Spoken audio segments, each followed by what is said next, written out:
بسم اللہ الرحمن الرحیم الحمد للہ رب العالمین والصلاة والسلام علی سید الانبیاء والمرسلین وعلی آلہ واصحابہ اجمعین اما بعد فاعوذ باللہ من الشیطان الرجیم بسم اللہ الرحمن الرحیم قال اللہ تبارک و تعالی فی القرآن المجید ما كان محمد أبا أحد من رجالكم ولكن رسول الله وخاتم النبيين وكان الله بكل شيء عليما صدق الله مولانا العظيم قال رسول الله صلى الله عليه وآله وسلم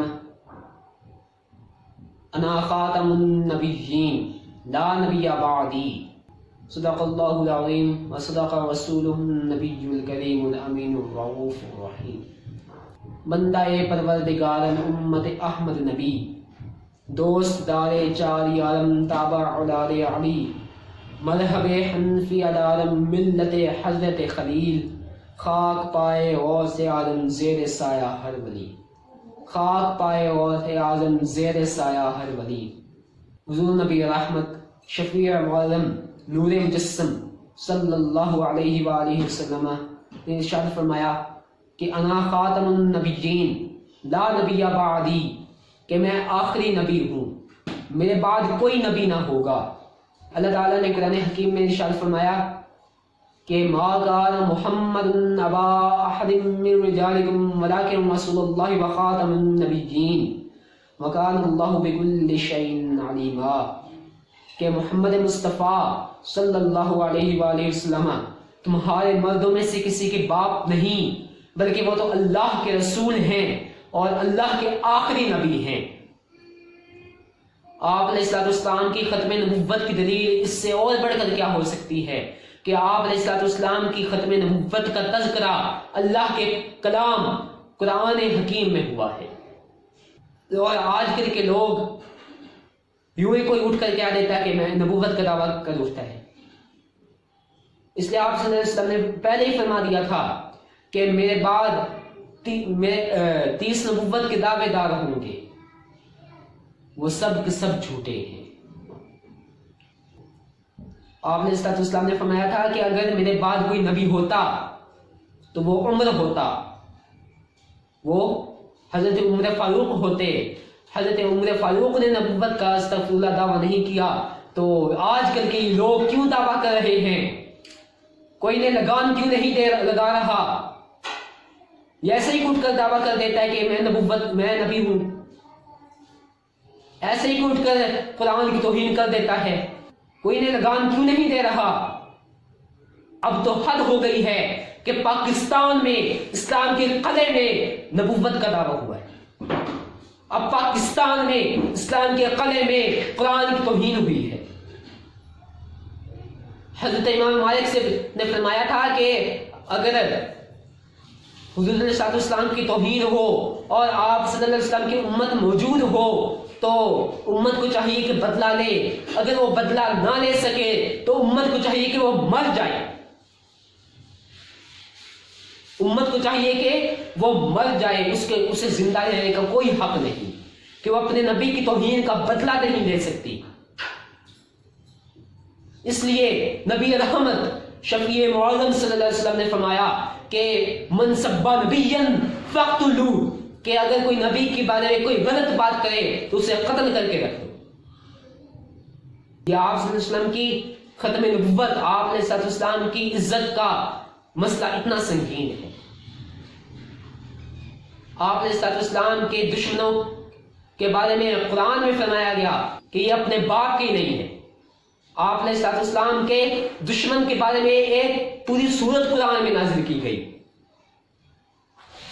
کہ تبت یدا ابی لہب وتب ما اغنی عنہ مالہ وما کسب سیصلی نارا ذات لہب۔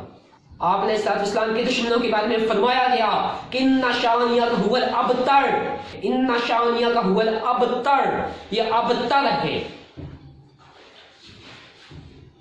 آپ علیہ السلام کی ختم نبوت، آپ علیہ السلام کی عزت کا مسئلہ اتنا سنگین ہے۔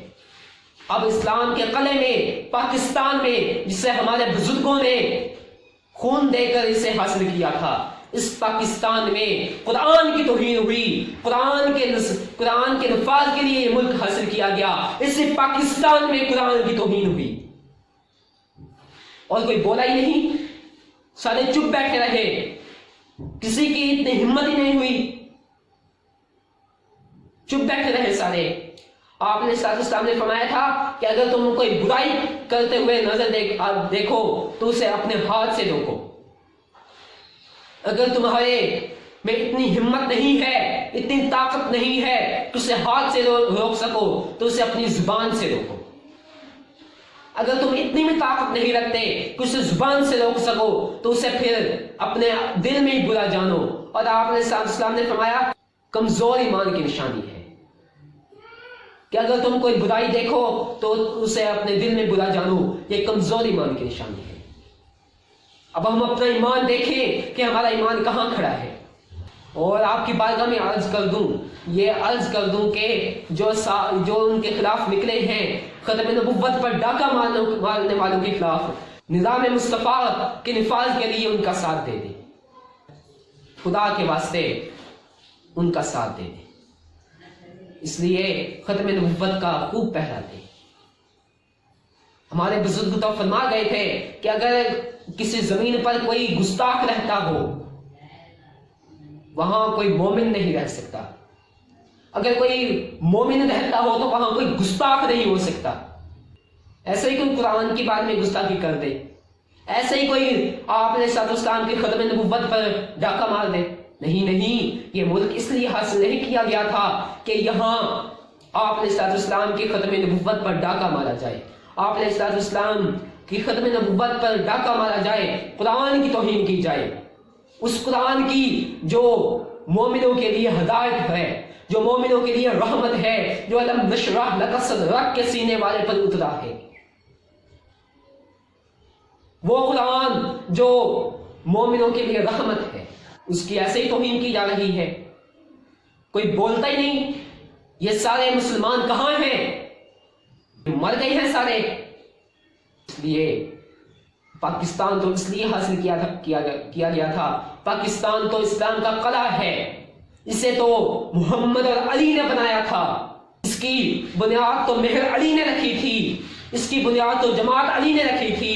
اس کی بنیاد تو لاکھوں شہیدوں کا خون ہے. اس لیے پاکستان حاصل نہیں کیا گیا تھا کہ یہاں اسلام کی توہین ہو، یہاں قرآن کی توہین ہو، یہاں رسول کائنات کے خاکے بنانے والوں کو عزت بخشی جائے.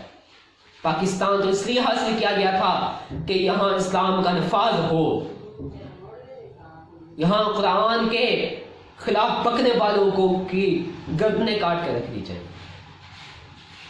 اس لیے پاکستان بنانے کا مقصد، پاکستان تب ہی وجود پر جائے گا جب اس کے بننے کے مقصد پر چلا جائے گا. اللہ رب العزت سے دعا ہے کہ مالک حقیقی ہمیں حضور کا پکا سچا عاشق بنائے، قرآن کے اصولوں پر چلنے والا بنائے. اور جس کے پاس عشق نہیں ہے وہ علامہ اقبال کی زبان میں یہ دعا کرے کہ ذرہ عشق نبی از حق طلب. اے مالک ہمیں ایک ذرہ عشق نبی کا دے دے، ذرہ عشق نبی از حق طلب. اور سوز ان کا نہ دینا جو یورپ سے متاثر ہوئے، ہمیں سوز تو دینا تو سوز صدیق علی حق طلب. ہمیں حضرت سیدنا صدیق اکبر کا سوز دینا، ہمیں سیدنا علی المرتضیٰ شیر خدا رضی اللہ تعالی عنہ کا سوز دینا. اللہ رب العزت سے دعا ہے کہ ہمیں عشق نبی عطا فرمائے اور قرآن کے اصولوں پر چلنے کی توفیق عطا فرمائے، ان پر عمل کرنے کی توفیق عطا فرمائے. آمین بجاہ النبی الامین صلی اللہ علیہ وآلہ وصحبہ.